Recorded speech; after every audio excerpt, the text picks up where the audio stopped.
যাও বেহুলা, এদের সবাইকে নিয়ে মর্তলোকে গমন করো। এরপর ঘটনা কোন দিকে যাবে তা সম্পূর্ণ তোমার হাতে। তোমার হাতে এদের ভবিষ্যৎ। এদের ভবিষ্যৎ গড়বে তুমি।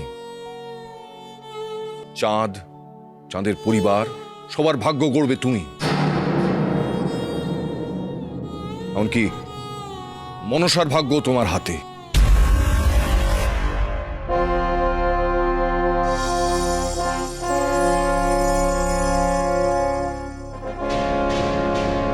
যাও, যদি চাও তাহলে ইতিহাস সৃষ্টি করো। এতটাই শক্তি তোমার। আর আমার আশীর্বাদ সর্বদা তোমার সঙ্গে থাকবে। আমায় আশীর্বাদ করুন প্রভু। বেহুলা প্রতিদিন সন্ধ্যে 7:30টায় কালার্স বাংলায় ও জিও হটস্টারে।